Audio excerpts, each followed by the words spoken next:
Assalamualaikum warahmatullahi wabarakatuh.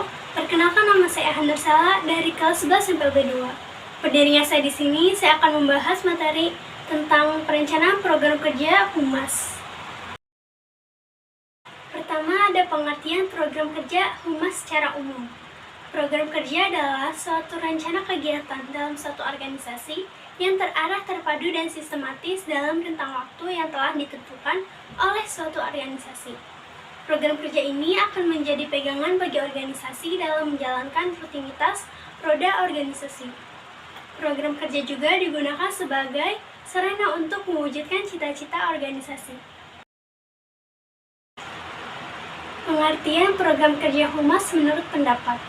Menurut Frank Jeffkins, yaitu terdiri dari semua bentuk kegiatan perencanaan organisasi dan publiknya yang tujuannya untuk mencapai saling pengertian. Next, perencanaan. Perencanaan atau sering disebut planning merupakan proses dasar bagi organisasi untuk memilih sasaran dan menetapkan cara untuk mencapainya. Oleh karena itu, bidang kehumasan harus menetapkan tujuan dan sasaran yang hendak dicapai sebelum melakukan proses-proses perencanaan. Ada beberapa alasan perencanaan kehumasan begitu penting. Yang pertama, untuk menciptakan perubahan lingkungan seperti teknologi, politik, hukum, dan ekonomi. Yang kedua, menghadapi perubahan operasional, misalnya menghadapi persaingan, perubahan selera pelanggan, siklus hidup produk, sistem komunikasi, media massa, tenaga kerja, dan relasi bisnis. Serta yang ketiga, menciptakan tujuan, objektif, dan target yang ingin dicapai. Next, ruang lingkup program kerja public relation. Yang pertama, publication and publicity, yaitu mengenalkan perusahaan kepada publik. Yang kedua, events, yaitu mengorganisasi events atau kegiatan sebagai upaya membentuk citra. Yang ketiga, news, yaitu pekerjaan seorang public relation dalam menghasilkan produk tulisan yang sifatnya menyebarkan informasi kepada publik. Yang keempat, community involvement, yaitu public relation harus membuat program yang ditujukan untuk menciptakan keterlibatan komunitas atau masyarakat sekitarnya. Yang kelima, identity media, merupakan pekerjaan public relation dalam membina hubungan dengan media atau pers. Yang keenam, lobbying merupakan public relation yang sering melakukan upaya persuasi dan negosiasi dengan berbagai pihak. Yang ketujuh, social investment, merupakan pekerjaan public relation untuk membina program-program yang bermanfaat bagi kepentingan dan kesejahteraan masyarakat dan kesejahteraan sosial. Next, proses perencanaan program kerja Humas. Yang pertama, penelitian dan mendengarkan atau sering disebut research listening. Tahap ini ditetapkan suatu fakta dan informasi yang berkaitan langsung dengan kepentingan organisasi. Yang kedua, perencanaan dan pengambilan keputusan atau sering disebut planning decision. Tahap ini kelanjutan dari tahap phase finding. Phase finding adalah proses untuk mengenali dan mendefinisikan masalah yang diterapi oleh organisasi sebagai acuan untuk menyusun langkah kelanjutan bagi Humas sebagai masukan kebijakan bagi pihak manajemen. Yang ketiga, komunikasi dan pelaksanaan atau communication action. Tahap komunikasi tidak terlepas dari perencanaan bagaimana mengomunikasikan dan apa yang dikomunikasikan sebagai menimbulkan kesan-kesan yang efektif. Yang keempat, evaluation.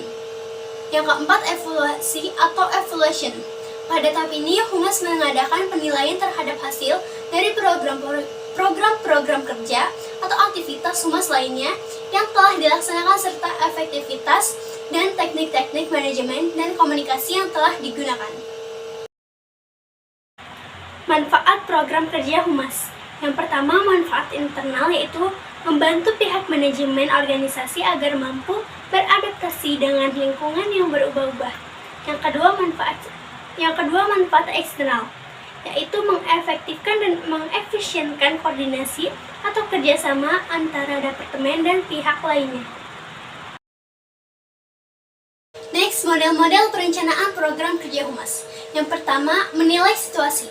Menganalisis situasi merupakan kumpulan lengkap yang diketahui mengenai situasi, sejarah, kekuatan yang mempengaruhi, dan pihak-pihak yang terlibat atau terkena pengaruh baik internal maupun eksternal.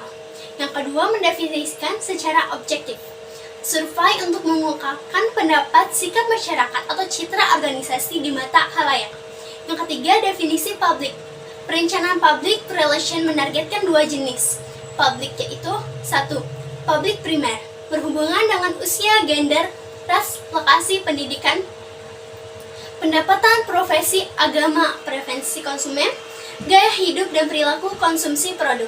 Yang kedua, publik sekunder, berkaitan dengan publik lain, bisa jadi penting atau bisa juga diabaikan. Yang keempat, memilih teknik dan bahan.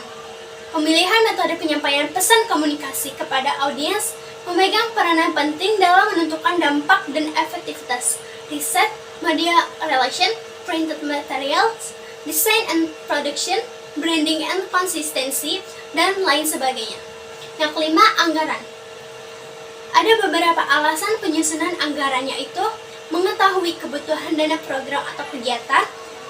Anggaran dapat menjadi pedoman atau daftar kerja. Manajer dapat menilai program kerja yang sesuai dengan perusahaan atau evaluasi manajemen. Next, prioritas kegiatan dan batasan anggaran. Yang keenam, menyusun laporan. Yang pertama berdasarkan tingkat liputan, yang kedua berdasarkan data statistik, peringkat, dan jumlah khalayak. Yang ketiga, evaluasi berdasarkan sumber. Yang keempat, pengumpulan pendapat. Yang kelima, evaluasi berdasarkan umpan balik. Yang keenam, umpan balik media. Yang ketujuh, pengukuran peningkatan pemahaman. Sekian materi perencanaan program kerja Humas yang saya jelaskan. Jika ada kekurangan, saya mohon maaf. Wassalamualaikum warahmatullahi wabarakatuh.